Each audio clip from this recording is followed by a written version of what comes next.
Hello, Troy, Missouri. I wish so much I could be with you today on this special occasion. We had made plans to come. They're calling for 6 to 9 inches in the south of snow this weekend, so I just couldn't get away and be able to be a part of it. But I wanted to be. Coach Myers was so kind to contact me and ask me to send a video so I could at least share with you some of my thoughts from the years that I spent in Troy, Missouri. And it was a blessing. You guys each and every day came to work, wanted to be the best you could be. And I was so blessed to have the opportunity to say I was your coach. People often ask me, and I'll share this with you today, I'm coaching girls, believe it or not. Some of you know that, some of you don't. I never really thought that was in the cards for me in my future, to be honest. And people often ask me, Coach, how is it to coach girls versus boys? And my first response is always, well, let me tell you, where I spent the majority of my coaching career, 23 years to be exact, Troy, Missouri, those guys came to work each and every day with a great attitude, wanted to be the best they could be. From the time they were small, they grew up dreaming of being on that Troy Trojan floor and representing their community in purple and gold. And so I'll have to say that, yes, it's a blessing where I am today to be coaching girls. But if you want me to say boys versus girls, I can't put one above the other, because I think it's all about attitude and how each player approaches his game, how the community supports. Troy, Missouri is awesome at that. You know, I'm blessed where I am today. You know, I'll just share a couple things with you. I mentioned we're coaching girls now, and, you know, it's been a blessing to me. I've had the opportunity to be here now going on my 10th season. We've been to the state tournament 4 times. We had a state runner-up. We had a state championship. We lost in the year of COVID, which could have possibly been a back-to-back state championship run for us. We got to the state tournament last year, got upset on the last second shot, and we're hoping to get back there this year. We're currently 18-1, and on a side note, just those of you that would like to know, all 3 of my sons, David, John, and Mark, coach. They've all been successful. David and John have both taken their teams to the state tournament. Mark has been 1 game away 4 different times. I'm sure he's going to accomplish that. He's now coaching in Independence, which is one of the largest high schools in Nashville, coaching boys there. David is coaching girls in our district this year, so we have to beat them to have the opportunity to get to the state tournament, which is not a fun situation. John is coaching boys and girls. His girls, however, are ranked #1 in the state in single A. Our only loss this season was to them. Their only loss this season was to us. We played each other home and away. We lost on a buzzer beater, so to speak, the other night at their place. We ended up losing by 3 points, had a shot go in and out. But that's not why we're here today to talk about my career coaching girls. It's to talk about Troy Trojans. And guys, it's unbelievable the memories that I have over the years. A lot of times people will ask me, you know, who are your favorite players, Coach? And the names that come to my mind, honestly, aren't the players always that scored, you know, the most points each and every night. We had some tremendous players, people that went on to play college basketball at high levels. We, you know, had players just play at numerous different levels and over the years. It was because of the hard work they put in. But some of the names that come to my mind, some of the first ones that come to my mind are those guys that are willing to get on the floor, dive for the ball, draw a charge. I know you've got a young man on your team right now. Can't call his first name Nett. Not for sure if you're Eric's son, but you know, Eric was one of our great players as far as stepping front and drawing charge. He could knock shots down. But those are the kind of people that I remember, you know, that just put their blood, heart, and soul out on that floor. Jeff Wilkie, you know, today I can still see him setting a screen to get Brian Silver open. Brian was a tremendous player. But I remember in a game that we won against Soldan, Jeff Wilkie sets a screen, gets Brian open, Brian scores, and Jeff just had both fists waving in the air going back down the floor. As a coach, we look back over the years, we think about those people. Lloyd Harper coaching your middle school there today. I have great memories of Lloyd. I could go down the list of, all-time scores and people that come to my mind. Kish Lewis was probably one of the top athletes I ever had the opportunity to coach. Jarrett Rook, Brock Perkins, Kevin Reller, Shane Capel. Undersized post, just heart bigger than whatever. Getting it done each and every night. Shea Weeman, John Pace, Rusty Adelot, Brian Silver, I said Brandon Scott, Mike Thornhill, Brian Roach, Richard Rose. The year that I left, I knew Richard was coming back with his team, and we had a great chance to get to the state, championship. We felt like that next year and win it. So it made it a really tough, decision for me.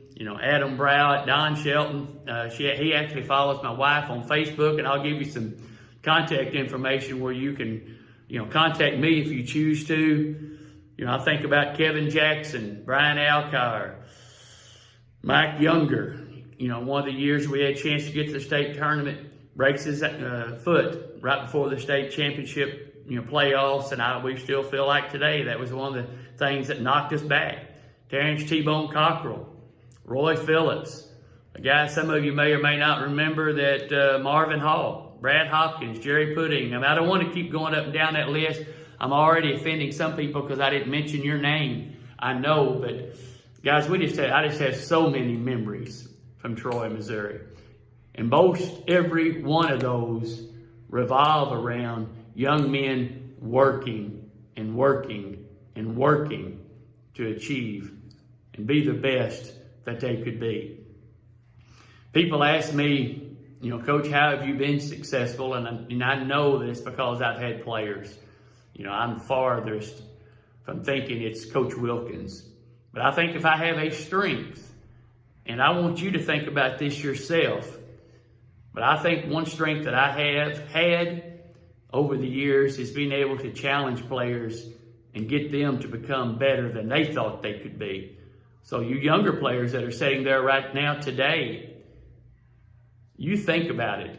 When your coach is getting on to you or encouraging you, he sees something in you that you don't even know you've got.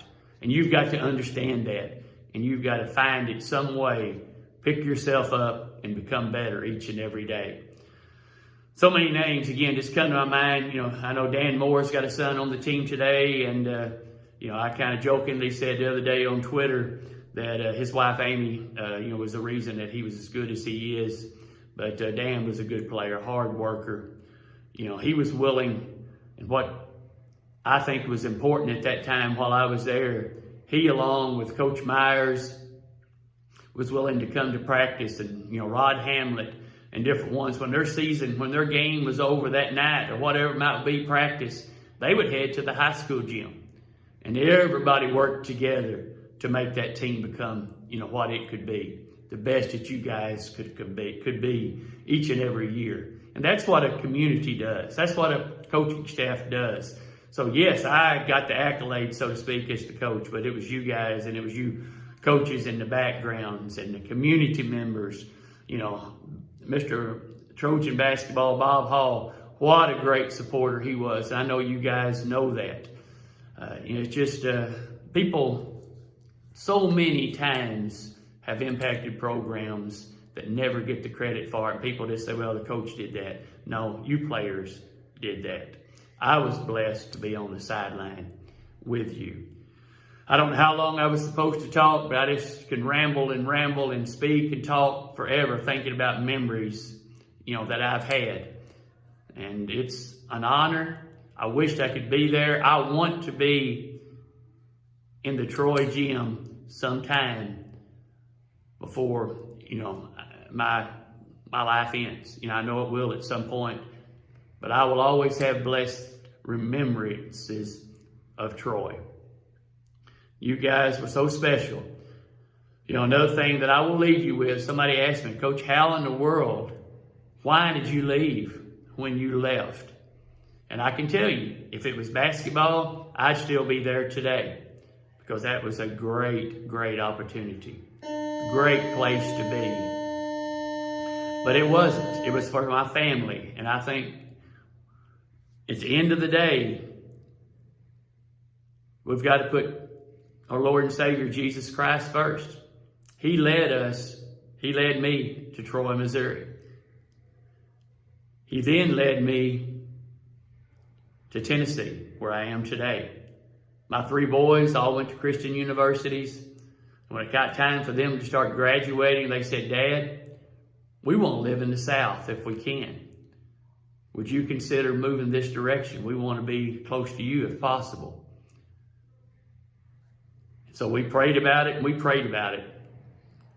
And an opportunity arose where I could go to a school, Henry County, Tennessee, to start my coaching career in Tennessee. John was able to be my assistant. David even helped me there for a little bit. Mark finished up his coaching career, or college career, and he was able to get started coaching at a school in Nashville. And today, we're all still able to support each other. We're close to each other. And I'm at a place where I still enjoy coaching, doing what I think that God led me to do, to be able to work with young men, young women, and hopefully leave a fire in their gut, so to speak, to be the best that you can be as a person and represent God in the best way that you possibly can. And I just pray that I've done that. I pray that I left some of that with you guys. And if so, I'm so proud of that. Thanks again for letting me share this opportunity with you. I'm going to step away from the video for just a second. There's some contact information behind me. If any of you are interested in touching base, I would love to hear from you. Some of you, we do communicate, and I'm so thankful for that. Sorry if I didn't mention your name, but know you're in my heart. And I thank you so much for letting me share this time with you. Thanks so much.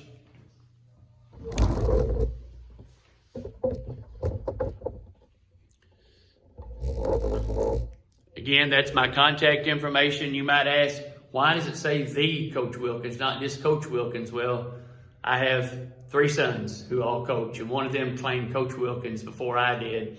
So I had to set them straight and make sure everyone knew that I am the Coach Wilkins. Guys, thanks again. I love you. If I can ever be of help to you, please, please reach out to me. And I hope, again, before I lay my head down for the last time, I hope I can spend some time in Troy, Missouri. Thank you so much.